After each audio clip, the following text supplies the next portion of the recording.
The Disney Channel's Pass the Plate.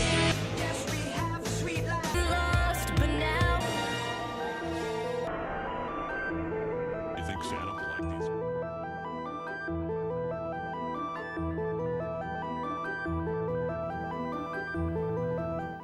Have you ever had that feeling where you remember old memories and think about all the good times you had during those periods? Take for example you and your friends building stuff in Minecraft back in 2014 and watching legacy YouTubers like DanTDM or even Stampy Longhead. Or do you ever just dream about something nice or even random things? That right there is what we call an example of something called Dreamcore. In this video I'm going to be explaining this aesthetic and analysing it. So, I hope you enjoy.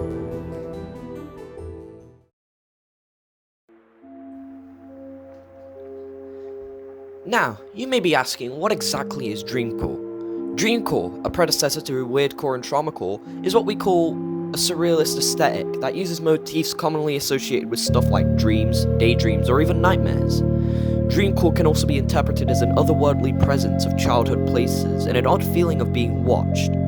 This stuff is usually portrayed through media such as images, videos, and on some occasions music. An example of this is Kane Pixel's Backroom series, which uses the whole liminal space aesthetic to its max, which gives off the feeling of confusion. This is when your mind isn't certain of what seems to be happening and expresses fear at times.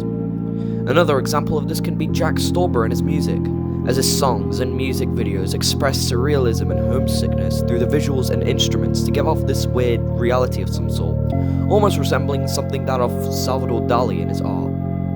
Dreamcore is also associated with the feeling of nostalgia, and familiarity. This sort of phenomenon when you experience remembrance in very recent events and something particularly familiar. This is often associated with personal experiences.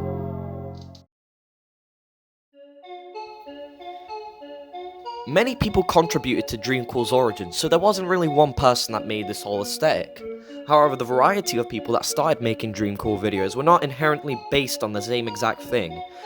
One of the first examples of Dreamcore comes from a user called Glass Beetles, who in 2012 made videos that were reminiscent of features of Dreamcore motifs, like cryptic text and liminal spaces. While the direct origins of Dreamcore aren't entirely known, the direct origins might have come from a Tumblr user called Gem, going back all the way to 2018. Dreamcore mostly gained popularity in the early to mid-2020s, which was during the pandemic. This started because of a surge of TikToks that contained dreamlike visuals in the form of OCs that were drawn and stitched together with numerous images. The imagery that is depicted of Dreamcore creates a bubble and a feeling of nostalgia and familiarity with retro and way back visuals to kind of give people the whole feeling of their childhood.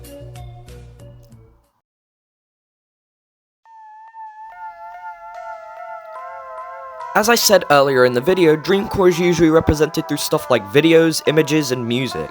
Most of these utilize different things like unrealistic terrain, liminal spaces, floating structures, or even fantasy-like lands to give it that surrealist and dreamlike quality.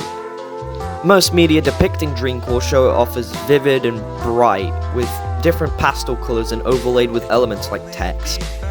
Dreamcore uses characters with weird and random features, something that we people might see in dreams. Text is also a common feature used throughout many pieces of media. It's usually put into short phrases with no context at all. In addition, most text is written in basic fonts like serif font, which colors and size can vary between one another depending on the situation. A few other examples of key features you might expect in Dreamcore are rainbows, mention of familiar places or people, flowers, old CRT TVs, and an 80s and 90s inspired sound that plays in the background, creating anemoia.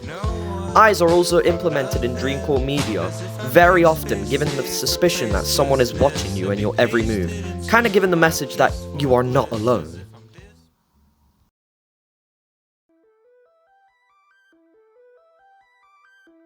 Whilst being a very interesting aesthetic, it has also impacted the world in many ways, creating related movements such as Vaporwave, Weirdcore, Traumacore.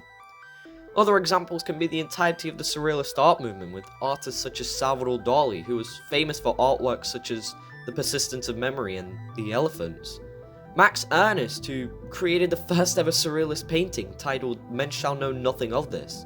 These paintings feel droopy and something you'd see if you ate like a bunch of mushrooms or took a bunch of pills at once. Dreamcore has also influenced the ideas of 90s digital aesthetics and popularity of retro VHS home videos. It has also created a community for digital artists to share their artwork and even created dedicated subreddits for people around the world to show their work to other people who might enjoy it.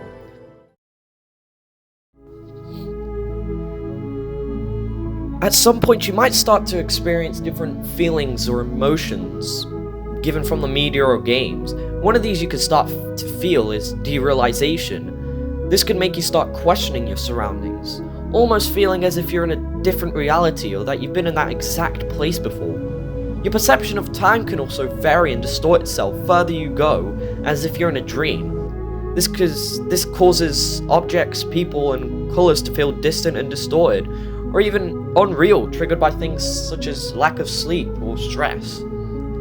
This is very common, even though it sounds unsettling, and when that's put into Dreamcore, which is a visual representation of things like dreams, it shows off its key nature in the media shown.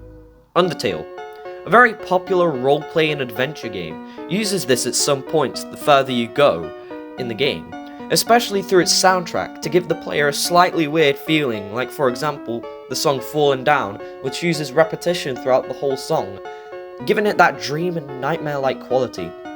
Sometimes the colourfulness of things creates the feeling of nostalgia like Animoya, which is mainly found within members of Gen Z that was linked to the rapid decline of trends during the pandemic because of how COVID affected people's quality of lives. This then makes sense that recent projects and moments are becoming something of the past.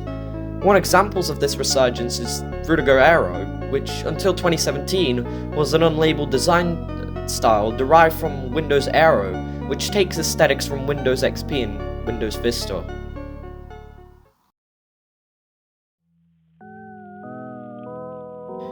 Dreamcore also makes its way into gaming, whether it's the visuals or the soundtrack which give it a surreal and dreamish feeling. Cruelty Squad is a great example of a game that uses dreamlike visuals all throughout. The menu looks very colourful and vivid, as well as most of the maps, and even the promo art looks very all over the place.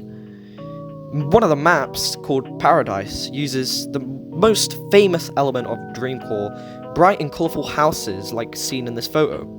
Other players also describe the game as psychologically draining or homesick, which causes the feeling of derealization and anxiety given from the bright and aggressive visuals. The horror game, Amanda the Adventurer, also kind of experiments with Dreamcore in some way with the colourful and sometimes disturbing visuals of the VHS tapes. One prominent game franchise is the Earthbound/Mother series, which portrays a cartoony art style and has a surreal soundtrack, which plays all throughout the game. I think with most games, the soundtrack is the most noticeable thing that can relate to the whole Dreamcore aesthetic, and it's also easily the most important part of any game. The low poly graphics in many recent titles has become a trend of some sorts, most prominently in fast-paced shooters or horror games. Objectively having PS1-like graphics to give it the influence that it is a retro-like game, something to take you back to the 90s with something like the first Resident Evil. Overall, my interpretation of what Dreamcore can be is something like revisiting old childhood memories in a place of psychological fear, causing you to get anxious and slowly forget and question what's going on. Although most of the imagery isn't used to scare people, it's most likely to make them aware that they aren't alone, and that someone was with them at all times, no matter the circumstance. Also, quick notice, this video was supposed to be a duo project with Cameron's sitcom, but we couldn't really figure out whether to make it a Cameron's sitcom project or Tingle Wigglebottom project, so we decided to make the choice of making our own Dreamcore videos and then post it on our own channels. I definitely recommend watching his Dreamcore video, as it goes over the more basic things that you'd expect in Dreamcore, and it's also, well made. Also, I saw that the Half-Life 2 video was received really well, and I'd like to thank all of you for that. So I decided to make more of these type of videos. You guys will probably enjoy it. Now, my meme content will not go away, I promise, okay? I'll make it on some occasions, but I still need to focus on other things. Well, yeah, that's all I wanted to say. Have a good one. See ya.